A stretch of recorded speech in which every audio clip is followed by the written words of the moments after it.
Hello everyone, this is Helen H. and welcome to my channel, Boss Cottage. I'm so excited to be here with you guys. Today I thought I would do something that has just kind of been on my mind, and I'll tell you why. Oh gosh, I don't know, maybe a month ago, or maybe not quite even that long ago, I did a haul from a shop on Etsy. And I had ordered this package of papers and stickers. It was total of 200 pieces, I believe.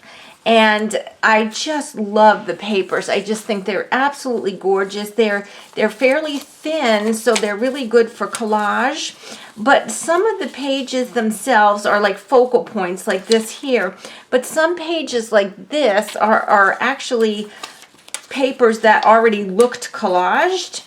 And I got really inspired. Like, look at this one right here. It's just, you know, a flat, like some kind of writing, then there's a flower, then there's something over here, there's ledger paper, just all kinds of collages. And a lot of the papers that came in this little package that I bought, like this one right here, they just inspired me to make something similar, but on a bigger scale. I absolutely love this one, and I love the look of like the different colored browns and the white, and then, you know, a pretty focal point like something like that. So that had been on my mind for me to get on and maybe try doing some of that myself. So I got out my collage bits, some of these. There's all kinds of different little papers in here, some focal points, like little labels and things, all kinds of, mostly vintagey. I do have some fun colored ones in the front that are more abstract, but let me show you what I did and then we'll do one together. I made some of the, and I'll tell you, you know, exactly what I used and stuff, but I made this one right here. And see, it's just layers with mostly neutral colors and everything, and then like a bigger focal point.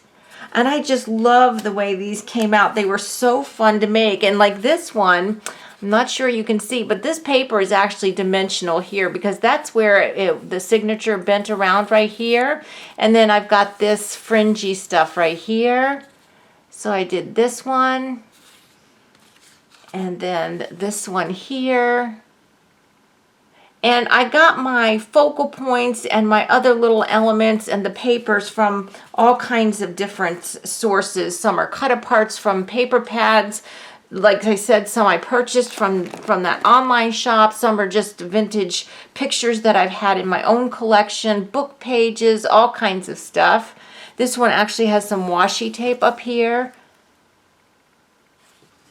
And then I did this one. And I just love, love, love the look of them. Now, what are you going to do with them, Helen? Well, that's a good question. I'm thinking that I might make one of these books. If you've seen my video on how I made these scrappy books and everything, I'm thinking of making a bigger one and maybe just designating the whole book to collage pages. Wouldn't that be cool? Like nature-y type collage pages. Or maybe I can make it in sections. So like one section is nature, one section might be people, or, you know, whatever. But I thought that would be really cool. So I did kind of make them the same size-ish. You know, there's not like a ginormous one and then a teeny one, so that, you know, if I do decide to do that, and I'm really thinking I do want to do that, then the pages are fairly even in size. So what I used for this, besides the small elements, like I told you, that, you know, Tim Holtz has some great ephemera packs and stuff, nature ephemera packs and stuff that you can use. But I just pulled out a whole bunch of papers. Like this is from a big dictionary. This is old yellowed writing paper from a, can you see the lines? It's from a writing pad, but it's actually almost yellowed. I've got some old book pages here, and this one is actually in, I think, German. And then, you know, just old book pages and stuff. And then some ledger papers, anything that you have like that. And if you saw my video where I did my craft room tour, again, that one wasn't too long ago, I showed you how I store all this paper, so it's real easy for me to just pick out a couple things what I want and get on with it without, having to drag out books, cut out the pages, or, all of that. I decomposed a bunch of books, and it's just so easy to pull them out now. So what I did with some of these is, like this one right here is this dictionary page, and the original dictionary is way too big. It's a child's dictionary, but I think because it's so huge, but it's way too big. So all I did was fold it in half and glued it shut to give me a nice surface like this. So I did that with that one. Now this one here and the one I'm going to work on today, where actually the paper is an old paper, and I think it was flyleaf paper, maybe from a book, but it was actually quite sturdy, so I didn't need to fold that in half. This one right here is again done on the book page, folded in half. And then these two right here are done on graph paper, vintage graph paper that I folded in half, okay? And some of these I did some inking, some I did not. So I've already pulled out some stuff to play with, but that doesn't mean I won't play with this also. But I'm going to put these out of the way right now. And then I've got my, I've already picked my focal point. But what I also have, when I was doing this, I saved a whole bunch of these little scrappy papers because they're different colors and different textures. There's, graph paper, whatever. So I might be using some of those. And I also have some masking tape, and I did use masking tape on most of these, and I'm going to show you how I used that also. So this is the paper I'm using. Like I said, I believe this is a flyleaf. It's because it's square-ish. Well, I don't know. What is this here? I think it is flyleaf page, but anyway, we're going to use that.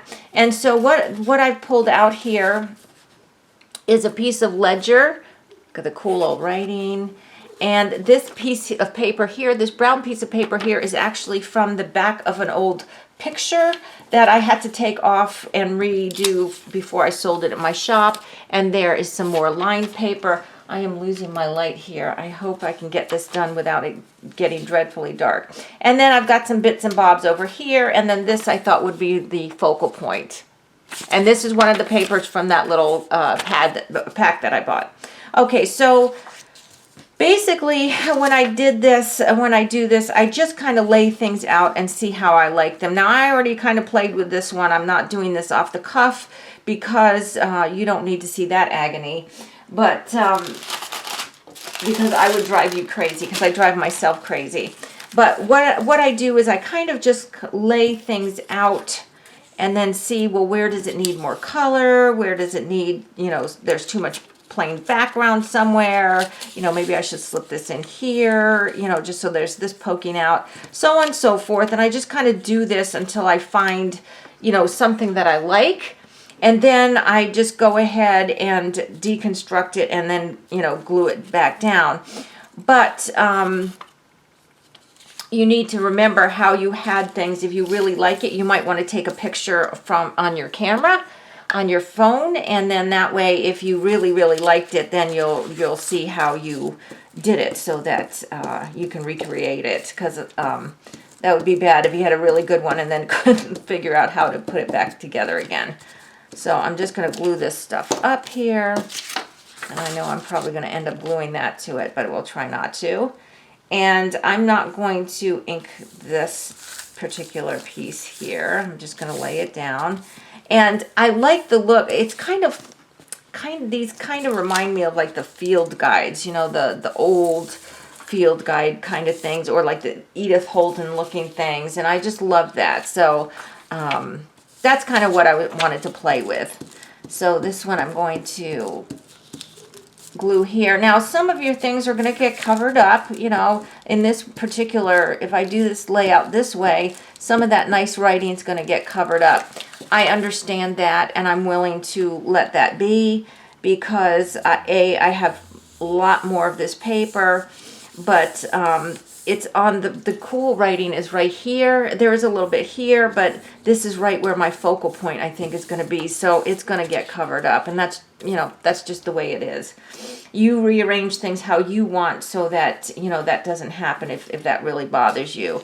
And then I thought I'd put this piece of paper back in here. And this is very fragile, so I think I'm going to have to glue actually on here. And if you watch channels who do a lot of collage, you can learn a lot. But I've been doing collage for quite a while, and I still sometimes get stumped and frustrated and, you know, whatever, because I'm just not liking something, or it's just not working the way I want it to, or my eye is just not pleased with the way it is. So I've done that. Now this little piece here, I like the writing. However, see, if I put it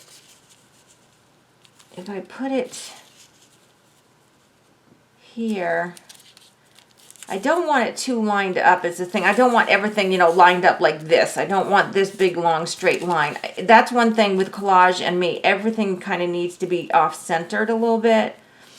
Now, I don't mind it like that. I think what's bothering me the most is that this edge is so straight. So I'm going to tear that a little bit. This is very brittle paper here. And that's something you also need to be careful of if you're using vintage paper. Now, before I stick that down, I said I used some masking tape, and I did. So I'm going to use some masking tape, and I'll just show you. All I did was used it to add a little bit of interest here and there. And it doesn't necessarily have to go horizontally. You could have it go vertically. I just want it under the focal point. Maybe I'll put some down here. So this isn't masking tape. What I'm using, this right here is just a piece of edged paper from one of the papers I trimmed down that I used to the ones that I've already finished. And I have trouble throwing anything away, guys. This is just such beautiful yellowed paper. So see, I'm pulling that out so that it's kind of over this, beyond this brown thing, because I don't like things lined up. Now, let me just show you what I did with the masking tape. I know there are videos out there where you can make real Scotch tape, you know, like cellophane tape. You can make it look aged, but I haven't done that yet, so I don't have any. So what I did was take the, I'm using vintage photo. You could use any color you want, whatever would work. And so what I did was I just put vintage photo on the tape like this. And then I took my blending tool and just kind of blended it like this, real roughly like this. And it kind of ages it right away. So that's what I did to age my tape. And then, because this is not a huge piece, I didn't want a big old honking piece of tape. So what I did was I actually tore my tape. And I like the torn look better anyway. So I'm going to go ahead and stick this here, coming down here, I think. And I'm going to offset it so it's not in line with this piece or this piece. If you see what I mean, they're all different, starting and stopping at different points. So I have that, and then I have that, and I still have this that I want to put on.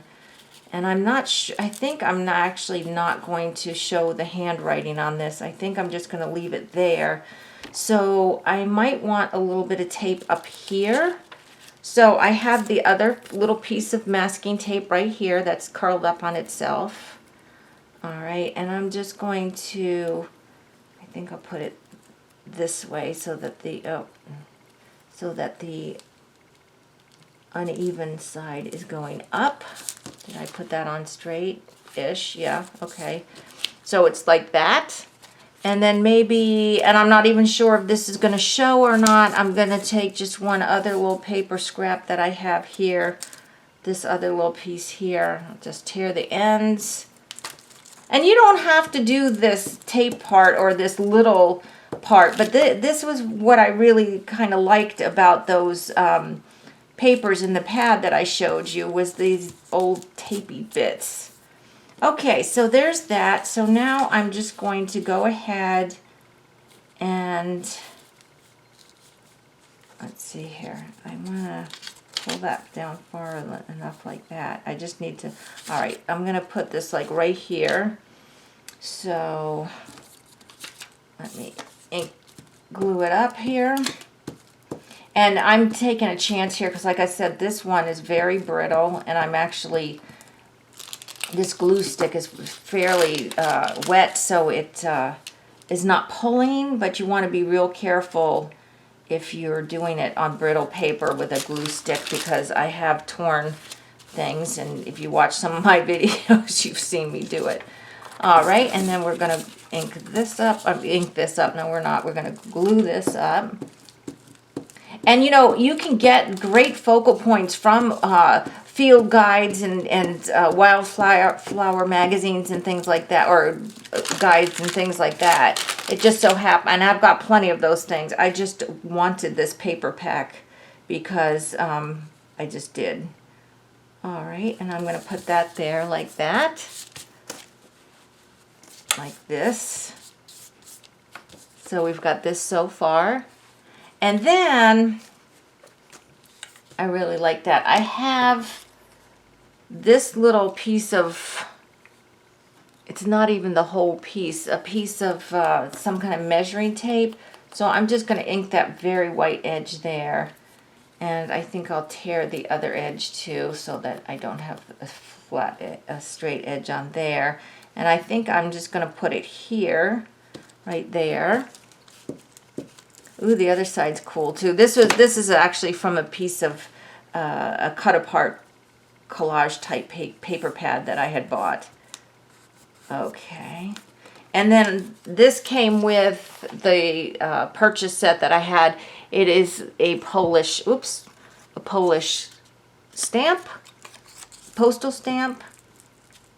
I like this one because the colors on it kind of go with the flowers, and I'm just going to put that right here. Okay, like that. Now if I wanted, I could take some inking and maybe stamp some script or something over it, but there you go. Isn't that pretty? And this is so fun, and guys, this is a great way to use up some scraps and stuff for sure. So I'm really thinking I'm going to construct one of those books with some cream. I have cream cardstock. Just make the pages all the same. It's the same size, and then make it a collage book. Either that, or I'll do some other kind of collage book. But you could even use a binder, whatever you wanted. But there you go, guys. There's some really pretty collage papers, and I hope this inspires you to get out some of your papers. They don't, like I said, they don't have to be nature themed. They can be whatever you want. Just add tons of layers and textures and whatever you want, and they are so pretty.